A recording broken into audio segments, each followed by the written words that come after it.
topic usually takes a couple hours to discuss.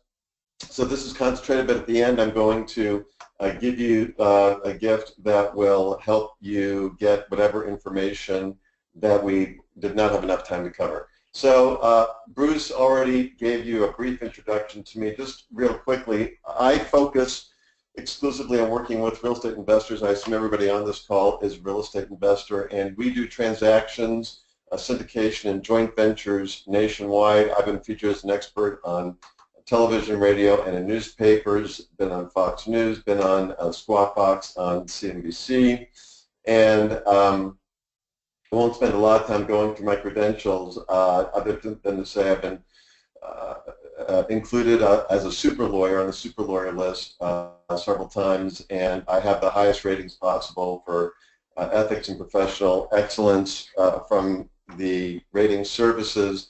And as Bruce mentioned at the top, I am not only a real estate lawyer, but I'm also an investor and a joint venture partner. As a matter of fact, I'm part of a family office that has been around for over 50 years. We have developed thousands of units of apartments, hundreds of thousands of square feet of office, medical office, retail, restaurant, and hotel. As a matter of fact, we developed and still own the Four Seasons Hotel in Los Angeles, and virtually all of the projects that we have done have been joint ventures. So we are a big believer in joint ventures, and that is our preferred way of doing business for reasons which I will explain as we go forward. Quick disclaimer, since I am a lawyer, I'm not going to go through, because of shortness of time, and read all of this. So let me just say that just because I'm a lawyer, I'm not your lawyer. You're not my client, and you can't sue me for anything that we're talking about here. This is all educational. If you hear anything here that sounds interesting, do not act only upon what you hear. Rather, seek out the advice of your own lawyer, or if you'd like, I'd be happy, if you don't have a lawyer, I'd be happy to help you on any of this. Again, we represent clients all over the country on the matters that we're discussing here today.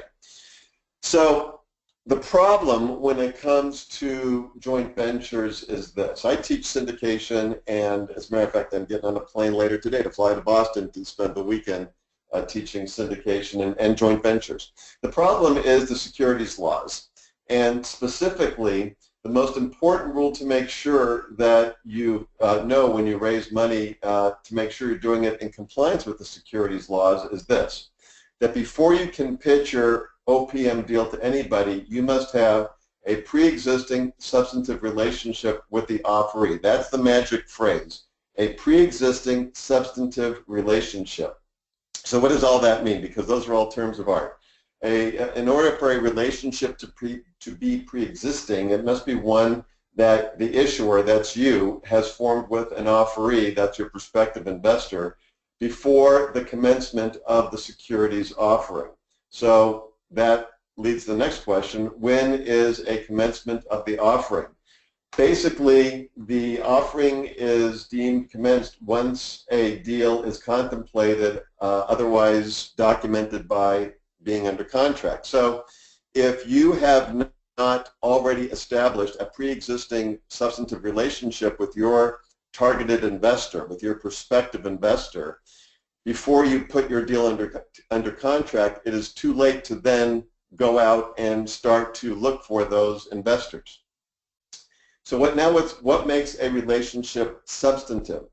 What makes a relationship substantive, according to the SEC, is it's one in which the issuer or a person acting on its behalf, so for example a broker-dealer, has sufficient information to evaluate and does in fact evaluate a prospective offeree's financial circumstances and sophistication in determining his or her status as an accredited or sophisticated investor.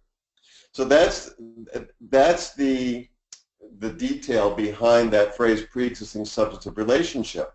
And the consequences for failing to understand rules are severe.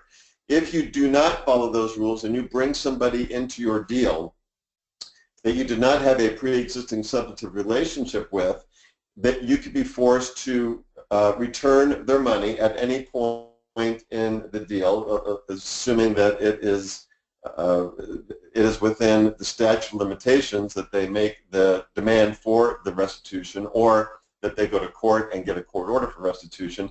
And it can also include prison. The SEC is, and the securities laws are very serious. And I speak at real estate investment associations all over the country, and I see the securities laws being violated every time I go to one of these meetings. And the only difference between those people and the people who end up in jail is that, you know, the SEC hasn't discovered that that's happening at that level. But, you know, if you're listening to Bruce's event for the last couple days, and you're playing at this higher level, then you're dealing with probably multi-million-dollar deals, and the stakes are high, and you need to up your game to make sure that you understand these laws and you comply with them.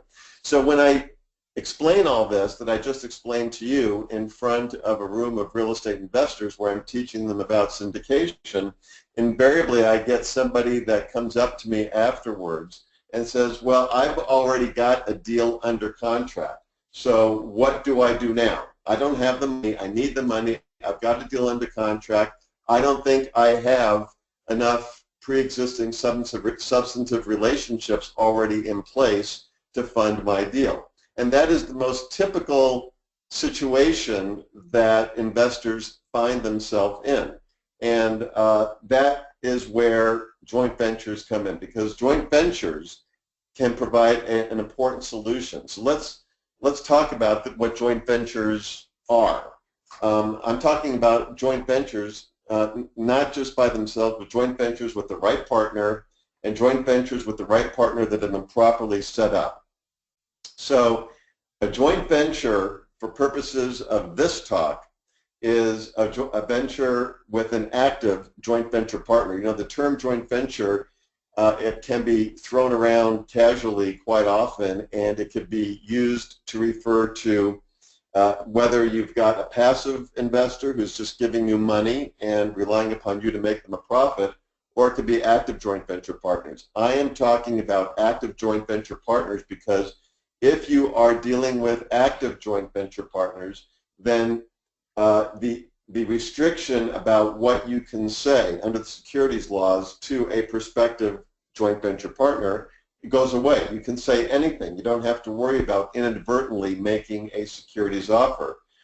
The restriction about who you can say it to goes away. You don't have to worry about if the person you're speaking with is accredited or non-accredited, which otherwise would have very profound importance in terms of securities compliance. And the restriction about when you can say it goes away. We just talked for a minute about you have to wait until you have to have a pre-existing substantive relationship, and until you have that, you can't say anything to anybody.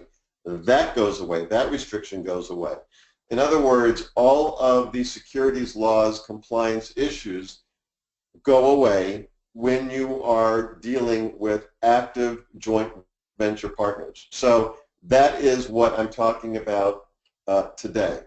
And when you have that, then this problem goes away. The problem of I have a deal under contract now, I need money, what do I do?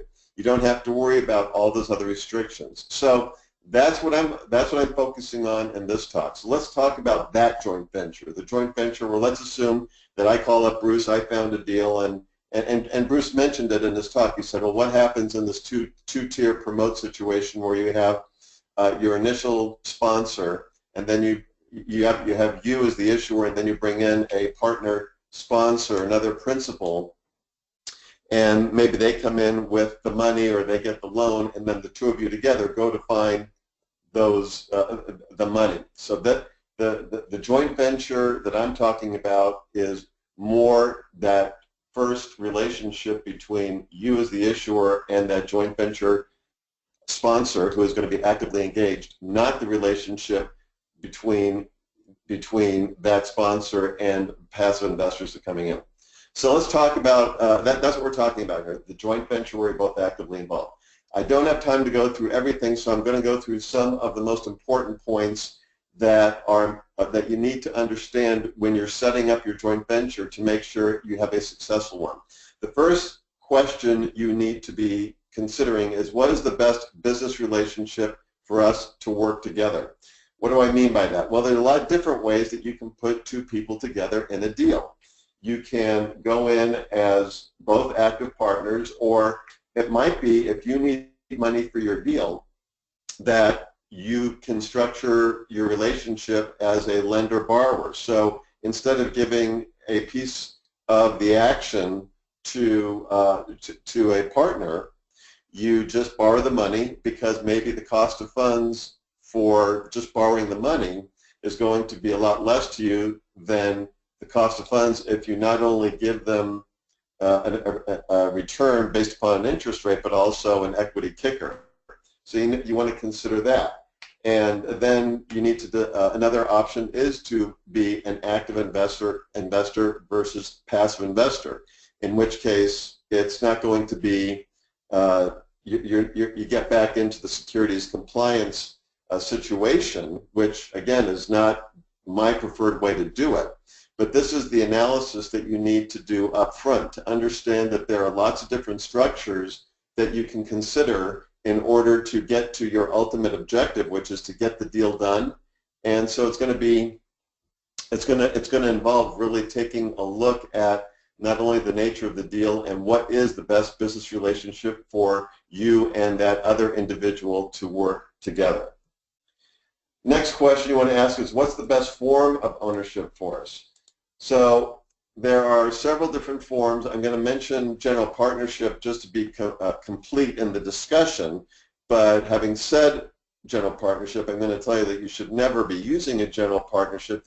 In decades ago, general partnerships were far more common, but ever since LLCs started, those have become the more preferred way to go. And if you're not going to do an LLC, then you would use a limited partnership. So the more common ways to hold title to real estate when you have partnership involved is as a limited partnership or as an LLC. And which way you go is going to depend upon the unique facts of that deal. It'll depend to a certain extent on what state you're setting the entity up in, and that's something, again, that you need to discuss with your attorney. But the other issue for you to consider is whether a TIC, or tenancy in common, might be the better structure for you to use.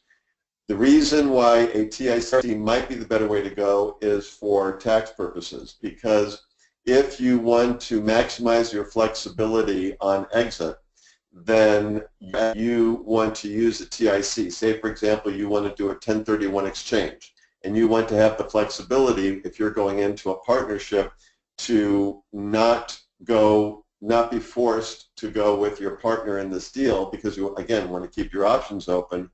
Then you need to set yourself up as a TIC. If you don't set yourself up as a TIC, and let's say you set yourself up as a limited partnership or an LLC, you can convert in the future from that entity into a TIC, but you generally have to do that at least 12 months before you actually sell the property and do the exchange. Again, this is something that you need to work closely with a 1031 exchange accommodator that can walk you through all this. If any of you need a recommendation for a 1031 accommodator, send me an email, give me a call. I can give you a name. Bruce knows somebody, he might be able to give you a name as well. But you need a TIC accommodator involved in your deal.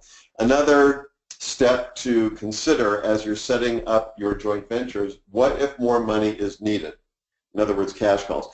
It is a common, I've been doing this for 35 years, and everything I'm telling you is based upon my experience during that 35 years. And it is one of the, it's very common for partners when they come together to look at the pro forma and believe that this is going to be 100% accurate and it's going to get them from the beginning to the end of the deal without requiring more money. And I see that mistake a lot. And you can't go into a deal that way. You need to have the hard conversation with your partner that says, look, we've gone ahead, we've done our homework, we've run our numbers, we think this is going to be enough, but what if it's not? What if more money is needed in the deal? How do we go about handling that? And then the related issues are, should it be should it be required that there is going to be a cash call provision, or do we consciously want to leave it out? Why would you want to leave it out? Well, if it's a 50-50 deal and you require unanimous consent anyway, then you could leave it out only for the reason that if you ever got sued and a plaintiff got a judgment against the entity and you have a cash call provision there, then that and that plaintiff gets a judgment against you, then that plaintiff could go into court and ask the judge to order that you make a cash call under the cash call provision in order to pay off the plaintiff. So that's a business decision that you want to consider. If you are going to have a cash call provision, whoops, sorry about that, we jumped ahead somehow. Let me scroll back here.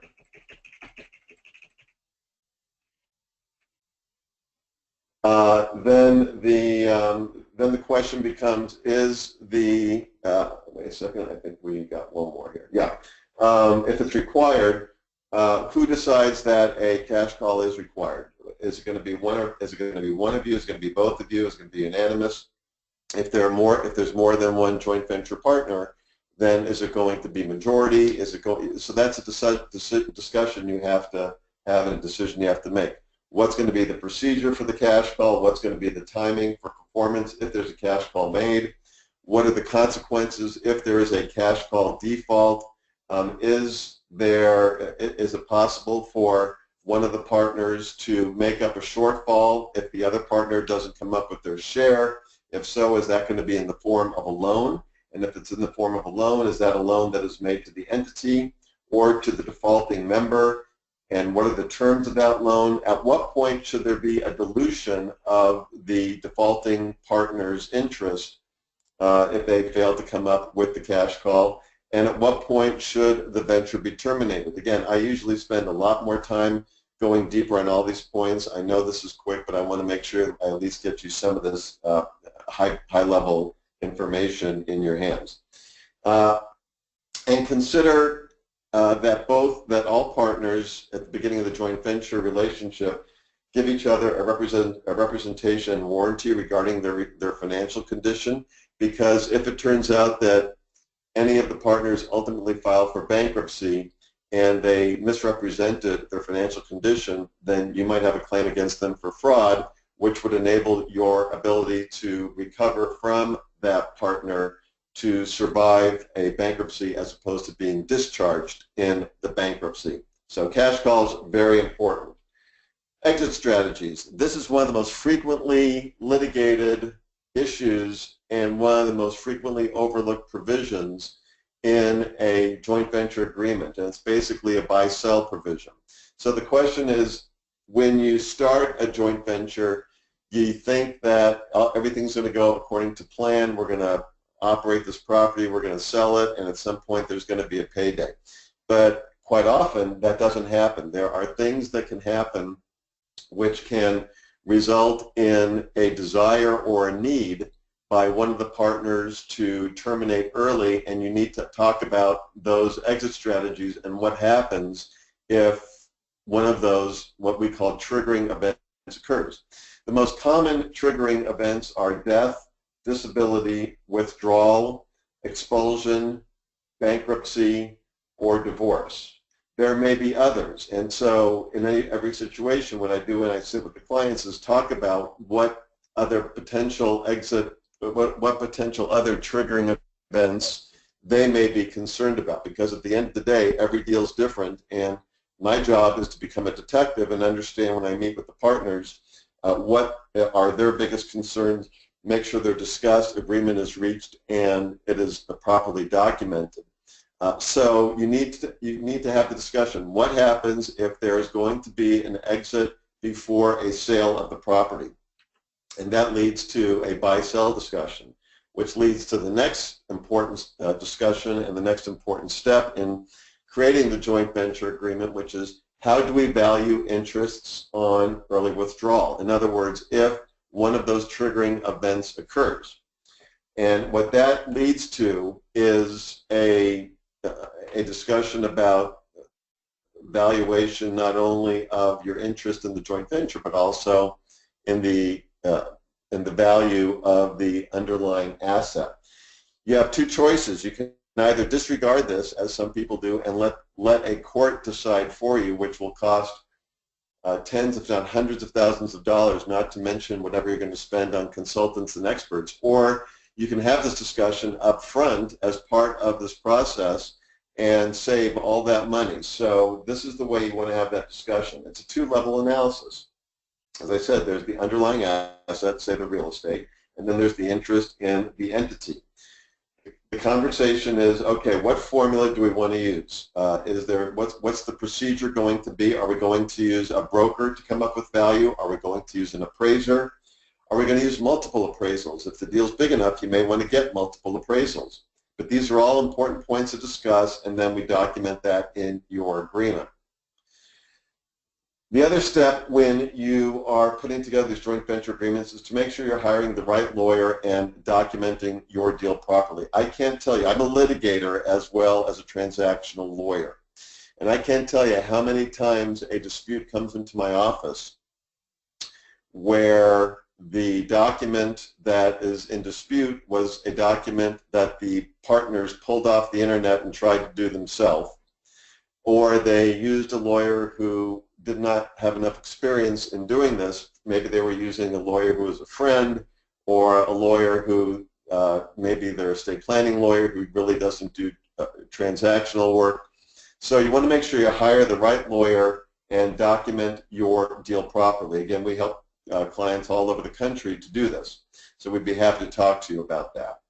Let's go on and talk about some of the warning signs that you're headed for a lawsuit with your partner. Some of you are listening to this, and you are already in a deal with a joint venture partner. I get people coming up to me all the time after I give this talk, and they say, you know what, as you were telling me all the things I needed to do, I was realizing that we did not do a lot of those, and now we are looking at maybe a dispute. And what I want to do is keep you out of court, because these partnership disputes can be very expensive. And the money is not even the worst part of it. It's the money, it's the drain on you emotionally, psychologically, everything else. So I want to keep you guys out of court. So I need to tell you that there are always warning signs. A business partnership is like a business marriage, and the same things apply to this relationship. Communication is key, and so you always have to be on the lookout for these warning signs. If there's a communication breakdown, that is the first red flag that you may be headed for a lawsuit with your partner. Quick case study for you. I had two clients that were in a joint venture, and one of them called me up one day and said, hey, I just got to the office and my partner had changed the locks on the door. I can't get in. And I said, really, what? Tell me what's going on. And he said, I don't know. I just, I showed up and he changed the lock. So I called the other partner and I asked him the same question. Tell me what is going on. And he said, you know what? I've been trying to talk to him for the last several months, and there's always something going on that he won't talk to me. He can't talk to me. He doesn't respond to my emails. He doesn't respond to my calls. And this is what I had to do to get his attention. Now that's pretty dramatic, but it happened. And so you need to be on the lookout for when the communication starts to break down. And it doesn't always have to be something obvious. It can be something as subtle as a change in the tone of their voice, a change in their body language, a change in the substance of the conversation. You need to be sensitive to that, and you need to be ahead of that. And as soon as you get a sense that there is something going on, confront it in a constructive way and discuss it and get through it. Problems with the agreements. This is probably the biggest reason I see when a dispute comes into our office with the joint venture.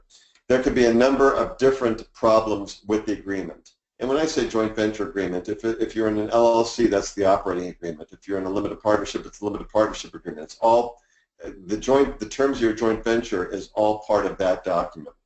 It could be that the operating agreement was prepared by an inexperienced lawyer.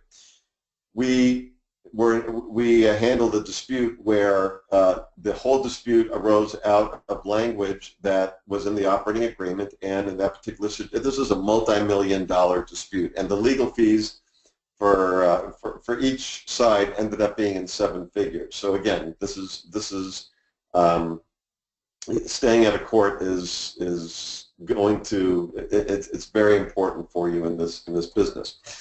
In that situation, in fact, the operating agreement had been prepared by the estate planning attorney for one of the clients, and that was the problem. If it had been prepared by a more experienced lawyer, I believe that whole dispute could have been avoided.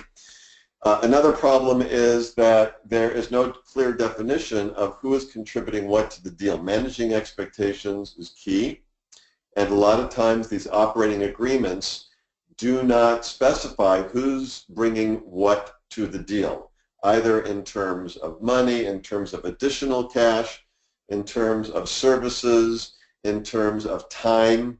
And so that is a conversation that I always have with my clients before I draft the document, and we get very clear with them as to who is contributing what to the deal in terms of all of that. And if it's going to be services, then we talk about, okay, are they being valued at a certain price that's going to be part of their capital account? Is it going to be compensated separately? For example, if there's a broker involved, are they going to get a commission? If there's a lawyer involved, are they going to be charging for their time? If there's a management, if one of the partners is doing management, are they going to be compensated for that, or are they just volunteering their time? So that's an important part of that discussion.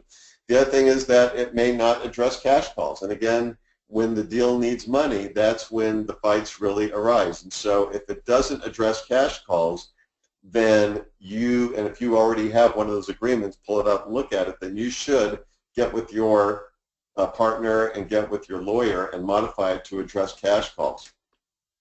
And sometimes the problem could be that there's no written agreement at all. I am telling you that this happens. I never cease to be amazed that people come to my office, they got a multi-million-dollar deal, and it was done on a handshake. In this day and age, you cannot afford to be doing any deals without a written agreement. Handshakes are nice, but you need to have a written agreement if you are doing a real estate deal. Another warning sign that you may be headed for a lawsuit with your partner is that your partner has a litigious track record. I was approached by a friend of mine who wanted me to invest in one of his deals. And I met him for lunch. I had not seen him for a number of years. And during lunch I said, this sounds like an interesting deal. I got to tell you that when I go into a joint venture with somebody, I always check them out, even if it's somebody I think I know, and of course we've been friends for a long time. And so I'm going to do a litigation check. So tell me, before we go much further, how many lawsuits have you been involved with? And he said, a couple. I went back to my office, and within 5 minutes I pulled up I did a litigation search on him, and just in the county in which he had his office, he was a party, either a plaintiff or a defendant, to 69 lawsuits. And that's something that, and of course I said, you know what, let's stay friends, but there's no way that I would feel comfortable going into a joint venture with somebody who either got sued that many times or felt that comfortable going to court as a plaintiff and using litigation as a way to resolve disputes. So I passed on that. And you need to understand what the partner's litigation track record is. And the way to do it is to get a representation warranty from them up front, get a litigation search done, and get some understanding of what their past record is with litigation. So I've reached the end of my 30 minutes. Let me give you a couple of, I told you I'd give you a couple gifts to get you more information on this. So we're going to email everybody 2 of my special reports, 17 Steps to a Successful Joint Venture, that covers some of the things we talked about today, but a whole lot more. This is actually a transcript of a webinar that I did that was a teleseminar I did that was about an hour long, and I'll go in much more detail on this, and I'll give you information that you need and to help you stay out of court. And there's another report I'm going to send you called 12 Warning Signs You're Headed for a Lawsuit with Your Partner. And this will go beyond what we talked about today and give you more information about how to recognize those signs. As a matter of fact, if you want, you can send an email to me, jeff@lermanlaw.com, and just put free special reports in the subject line, and I'll email those out to you directly as soon as I get your email. Either way. So, Bruce, I'm at the end of my 30 minutes. There's a whole lot more we could have covered, but I thank you for the time, and I would look forward to working with any of your people who are attending this or anybody else that would like to make sure they set up their joint venture for success and stay out of court. Great, Jeff, thank you so much. Thanks to everybody for staying on the line. I think that was very valuable, and it's a beautiful compliment to all of the numbers that we've been through. I will follow up for everyone with